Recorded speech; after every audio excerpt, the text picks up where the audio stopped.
Coach. Chris. Thank you. Thank you. All right. All right.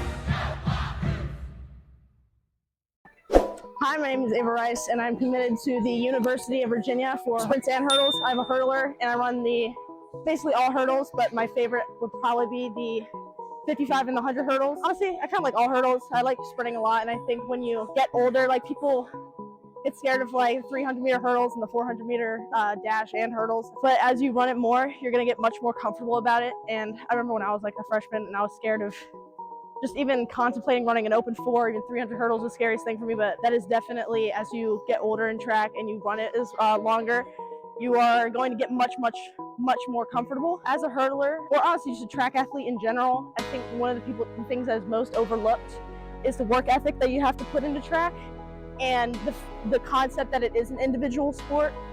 A lot of people, like, I would say even in today's society, a lot of things that you do, like the little thing of like, you know, wearing an outfit that all the colors match you, like even that you contemplate what people might think, like those small things like that can be that much of a difference of something that's holding you back in track. It being an individual sport, you really have to find yourself, and having anxiety, and like I used to have terrible, like I think my first couple of meets before when I would run hurdles, I would cry to my coach.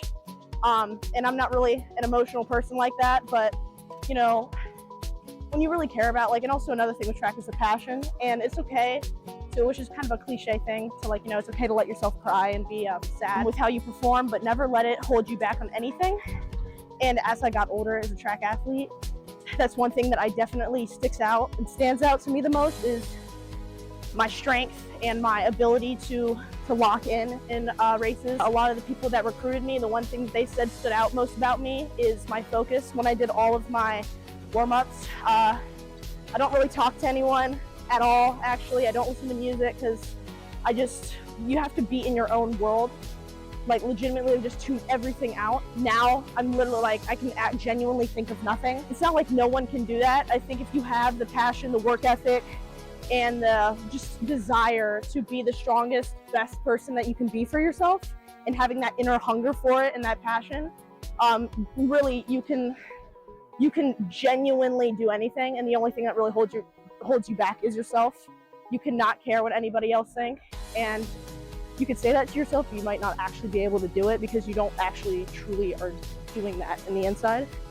And I think as you get older in track, or like if you don't have to be the best person when you immediately get into track, and you may have that because, like, when I was a freshman, you know, when I would lose, I would get super sad, or I wouldn't think, you know, but then or like, you know, oh my God, I'm like doing terrible, I'm losing a workout or something. Like, for example, I was trying to get into the 58, so like below 1 minute for my 400. And to me, as a senior in high school, felt like I should have been able to do that already, even though I don't focus on it as much. So I let myself relax a little bit on that, which is also another important thing, not tearing yourself down so much in track when you mess up or something. There's always going to be another opportunity to do it. I just, you know, I'm impatient, so, you know, that's why I got to get to the line as fast as possible. When I was a freshman, I was always trying to, you know, beat everyone, and then comparing myself to other people, which, you know, that's like a universal thing.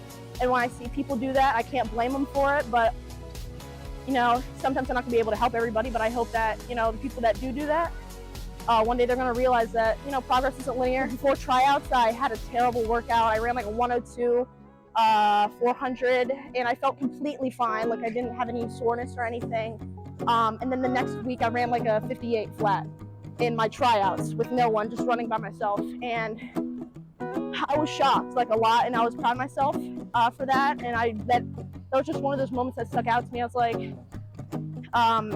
wow, yeah, you know, I did have a bad workout last week, but that's not me now, you know? You can't be that hard on yourself, basically. I don't want to, you know, over-explain, but everything will work out how it should, and as long as you keep putting in that work, even though I used to think to myself, you know, if I keep working hard and I keep putting in everything I have, there's no reason that I shouldn't do good in every single one of my workouts, which isn't really rational, but it was just a mindset that I put myself in, and it worked for a while. And then when I would do bad, I wouldn't really like that. But yeah, progress isn't linear, and it's okay to do bad. You're always gonna have another opportunity.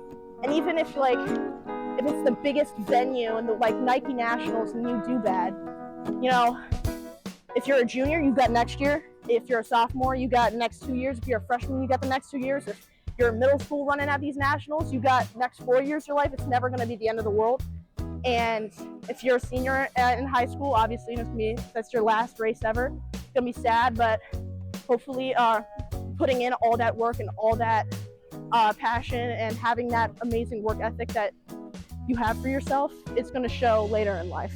School is also another really important thing. Me personally, I think hard work is, some people, they can put it into one area, but I think having a balance for yourself, or practicing being a really good person, just like track, working out and practicing hurdles, you got to do that for yourself too. Practicing, just pushing yourself or doing things you don't want to do, like trying to stop yourself from procrastinating. Those are all really, really small things that, everyone, I feel like it's a kind of a cliche thing, those little practices to make yourself a better person really build yourself on the inside, and it will also show on the track as well. Life is all about, just working on yourself in little small ways, and I love track, and in school I always try my best in everything, and if I don't get an A, I get, upset and really annoyed, but same thing there. It's never going to be the end of the world, and as long as you keep putting in that work, it'll show up somewhere. And it's always, always pushing yourself to the next level, but also giving yourself that time to, not to pushing yourself so hard that you're hurting yourself. And I think that's genuinely just with anything, having patience. Even though I said I'm kind of impatient, so I'm being a little bit hypocritical, but I try my best, especially with injuries. Anyone that's suffering with injuries or worried about getting injured, or just dealing with one, I think you really got to understand that you have to take the time. I also, not only being impatient, I also have to always be moving. I'm a really active person. I got to go on a walk or go do something. But even though if you think you're not really doing anything, you got to make sure that other than that mental health, it also goes into your physical health as well. Well, I guess just my personal experience is what I can really speak on. But yeah, I've had several injuries with hurdles. I had a strained oblique. I pulled my own hamstring doing RDLs once. I generally don't know. I kind of find it impressive. Yeah, I literally heard my hamstring pop, and yeah, I couldn't go to Nike Nationals. But it's just really giving yourself that rest and understanding that 2 weeks being off is not going to ruin everything. Your body has muscle memory, and when you get back, the first workout may be pretty rough, but other than that, your body is going to get back into it. I definitely have overthought about that a couple of times. Am I going to lose all my speed, or I overthink it and just be oh my God, am I going to not be fast at hurdles anymore? I haven't done anything in a month. But I'm running 7:89 now. Well, not now. Last year, through commuter hurdles, and I ran at the Junior Olympics and ran a 13:63, and so obviously I'm not slow. But yeah, everything is always going to work out for you if you put in that work. You make sure you have to balance yourself out, and I think that's genuinely what track's all about, is balance. Whether you're overthinking, you're getting really, really hyped up, your injuries of how much time you're taking off, or rest and work, you really have to give yourself that balance. And just because someone else is, if you're injured and someone else isn't, that doesn't mean that they hadn't done that before. And that, I think this is one of the most important things to know about track. I think one of the hardest things for me to deal with track is also that anxiety factor. It was in my earlier years. I really didn't know how universal it was, people having anxiety in track. Now, when I was a freshman year, I couldn't even fathom doing that now. Crying before my meets. But I realized it's just part of growth, and I'm genuinely as a senior now, just looking back at all of my years in track,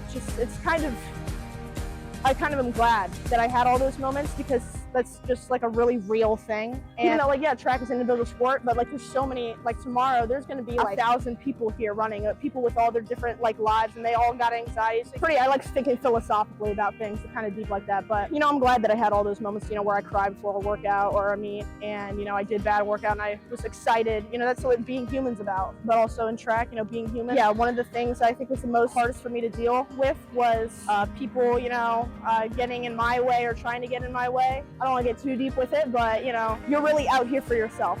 And whether you're on the track, you know, you can have all the friends in the world here, you know, all the friends, like seeing everyone here and then like meeting up with them again, but really you're here. And if you aren't pushing yourself as much as you can and being the most competitive person that in the world that you think you can be, then you're letting yourself down.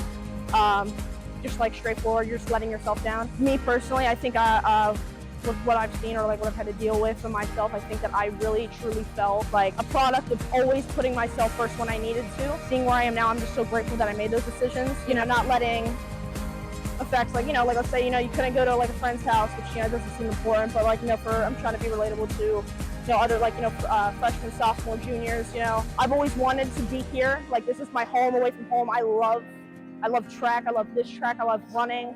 I love all of this. And you got to put yourself first when it comes to being the best version of yourself. And that doesn't mean you're being selfish at all. That just means, you know, you are chasing what everyone in the world wants to do, but they can't, because they're not able to get past that barrier of putting themselves first and pushing people that aren't benefiting them aside in like track terms or just even real life terms. But yeah. Hey guys, it's Barries here. Thank you for tuning in and listening on CMP2 College Athlete Insider.